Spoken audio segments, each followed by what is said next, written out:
तो माँ के पेट की आग में जलता था बच्चा।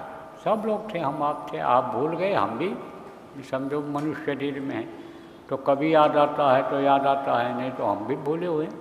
तो अब आप ये समझो प्रेमी कि उस समय पर बहुत तकलीफ थी, तब क्या प्रार्थना करते थे प्रभु से, अब प्रभु कृपा करो यही भांति, सब तज भजन करहूँ दिन राति, सब कुछ तज करके दिन रात भजन करूँगा, दया करो मेरे ऊपर, कृपा करो, मेहरबानी करो। उस समय पर झलक मिल जाती थी, किसकी?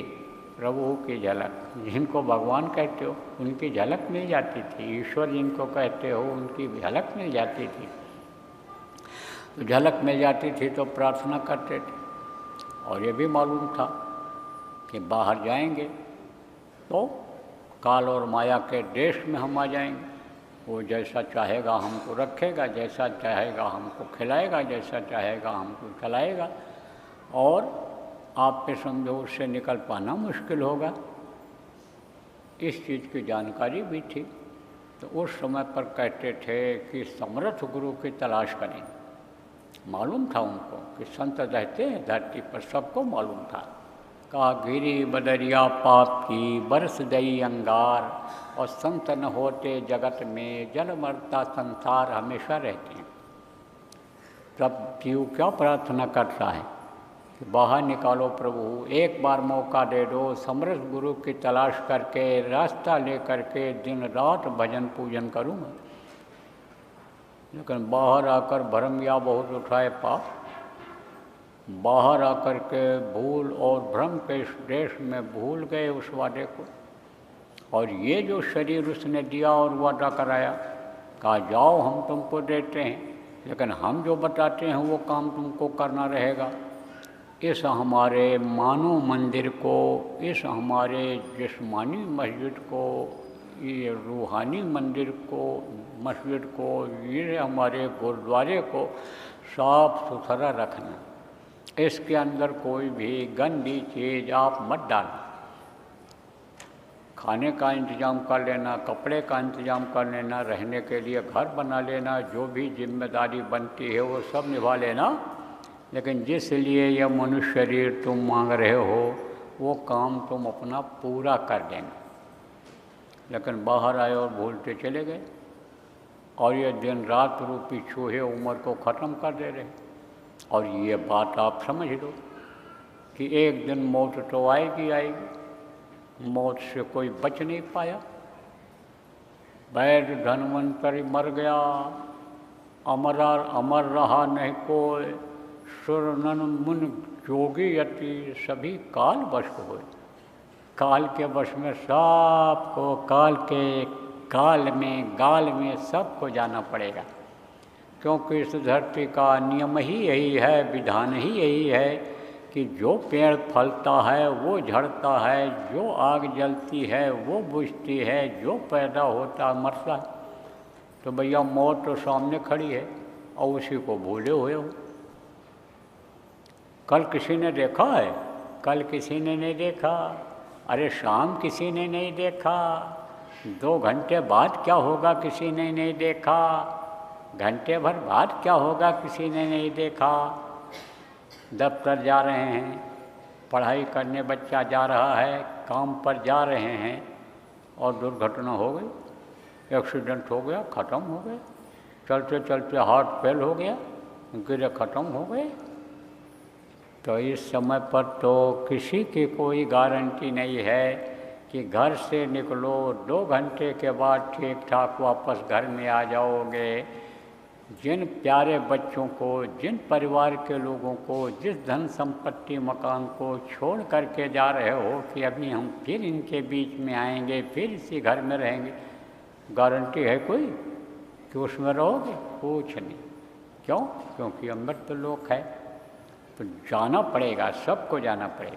और जब जाओगे, शरीर छोड़ोगे, ये छुड़वाएगा वो ज़बरदस्ती, तब आप ये समझो कुछ साथ में जाएगा, कुछ नहीं जाएगा। इसीलिए तो महात्मा लोग आए, संत आए, समझाए। हम भी देखो प्रेमियों, समझा रहे हैं, बता रहे हैं, उदाहरण देकर समझा रहे हैं कि किसी भी तरह से आपके समझ में आ जाए, आप समझ जाओ।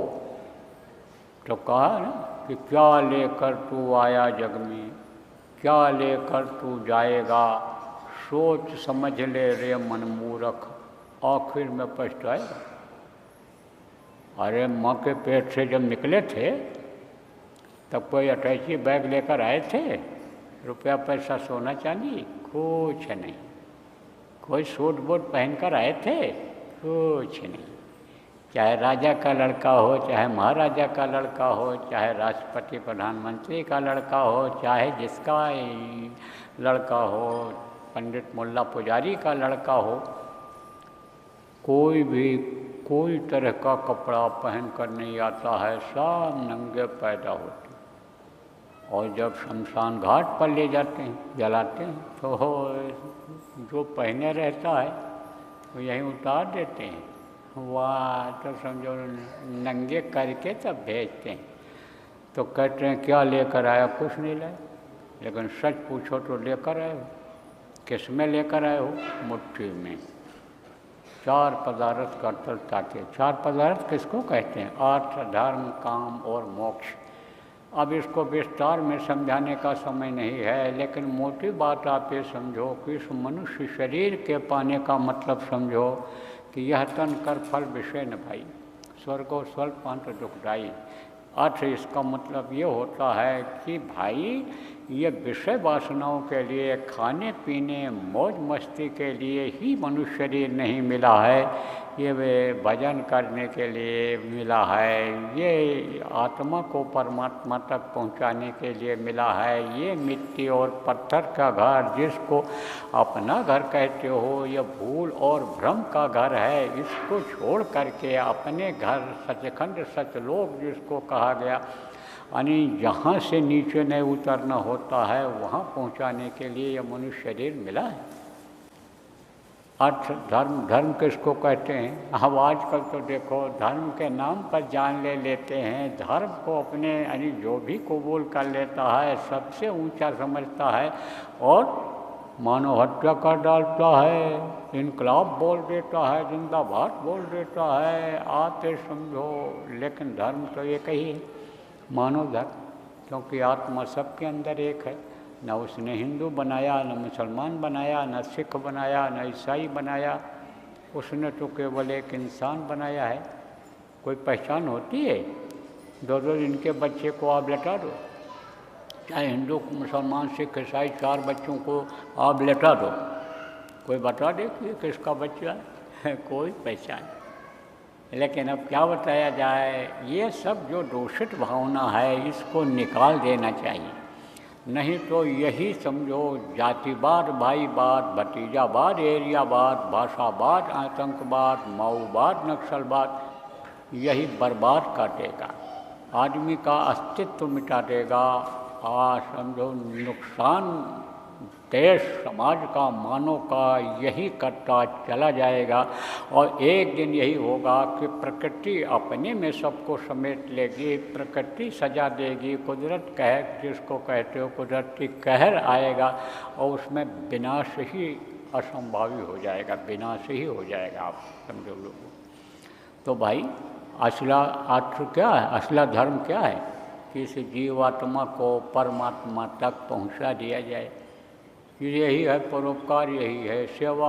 आत्मा की सेवा अलग है, मनुष्य की सेवा अलग है। सेवा तो सब लोग, आप लोग अपने शरीर की, बाल बच्चों की करते हो, लोगों को लंगर चला करके रोटी खिला देते हो, पानी पिला देते हो, सेवा तो आप सब करते हो।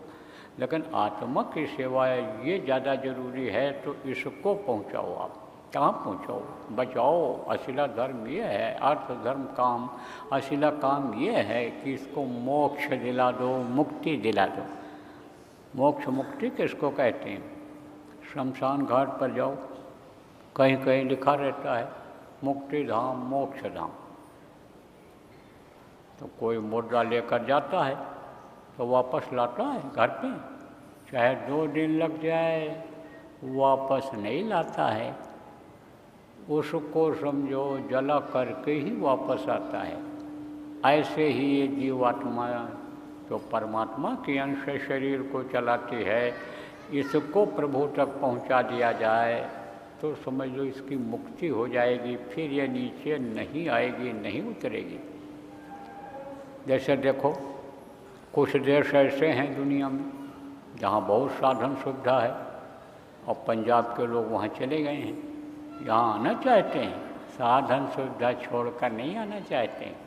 मैं तो विदेशों में गया, 15-16 देशों में गया, हमको मिले सब भारत के लोग, बताए बचपन में चले आए थे, कोई बताया हमारे पिताजी आए थे, कोई बताया दादाजी आए थे, उस टाइम से हम हैं। अब वो यहाँ आए, आने नहीं चाहते। एक डॉक्टर साहब दिल्ली के बहुत बड़े डॉक्टर साहब, उन्होंने बताया हमारा पोता, मैं लाता हूँ कि कुछ इंडियन कल्चर को समझे, लाता हूँ, लेकिन उसको यहाँ किसी भी बड़े से बड़े स्विमिंग पूल में कहता यहाँ मज़ा नहीं आया। अच्छा फीस दे करके नहलाता हूँ, ले जाता हूँ, कह ये इसमें नहा ले, इसमें नहा ले, इसमें कहते मज़ा नहीं आया दादाजी, ले चलो अमेरिका ले चलो। तो अब आप ये समझो प्रेमियों, ऐसे ये जीवात्मा जब वहाँ पहुँच जाती है तो नीचे नहीं उतरती है। तो इसको वहाँ पहुँचाना यह असीला धर्म है, असीला काम है। तब कहोगे भाई पहुँचेगी कैसे? ये हमारी जो तकलीफ़ें घर घर में हैं, जो लड़ाई झगड़ा हो रहा है, कुछ हो रहा है, ये जो समस्याएं हमारे सामने आती रहती हैं, ये कैसे निकलेंगी, होगा कैसे? तो सारी युक्ति, सारा उपाय बताने वाले इसी धरती पर रहते हैं, उन्हीं को गुरु कहा जाता है। अब वो गुरु में भी भेद होता है। गुरु अलग अलग जानकारी वाले होते हैं, जिसको जितनी जानकारी होती है उतना वो बताता है। मोटी बात आप ये समझो, कोई लकड़ी बनाने का काम जानता है, लोहा का काम जानता है, मोटर गाड़ी बनाने का काम जानता है, और उससे कहो कि भाई हमको गहना बनाना, जेवर बनाना, यानी आभूषण जिसको कहते हैं उसको बनाना यानी सिखा दो, तो सिखा पाएगा? नहीं सिखा पाएगा। तो गुरु तो सब होते हैं, वस्ताद जिनको कोई कहता, कोई गुरु कहता है, कोई मास्टर कहता है, ऐसे सब होते हैं। लेकिन जिसको जैसी जानकारी होती है वैसा वो बताता है। इसीलिए तो कहा गया पहला गुरु पिता और माता, जो हैं रक्त बीज के दाता, दूसर गुरु भई वो दाई, गर्भवास की मैल छुड़ाई, तीसर गुरु ने नाम उचारा, गांव देश के लोग पुकारा, चौथा गुरु ने शिक्षा दीन्हा, तब संसारी वस्तु चीन्हा, पांचवां गुरु ने दीक्षा दीन्हा, राम कृष्ण का सुमिरन कीन्हा, छठवां गुरु ने सब भ्रम तोड़ा, ओंकार से नाता जोड़ा, और सतवां गुरु शत शब्द लखावा, और जहाँ का जीव तहाँ पहुँचावा। जब शब्द भेदी गुरु मिलते हैं और शब्द का भेद बताते हैं, और शब्द किसको कहते हैं? आवाज़ को।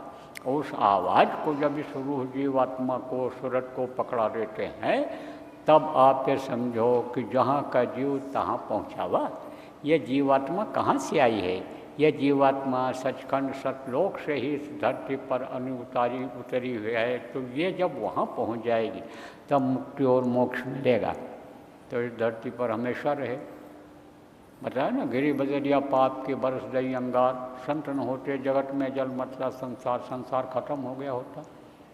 अब आप ये समझो कि ऐसे गुरु जब मिलते हैं और शब्द का भेद बताते हैं, तो ऐसे गुरु कौन थे? बहुत हुए।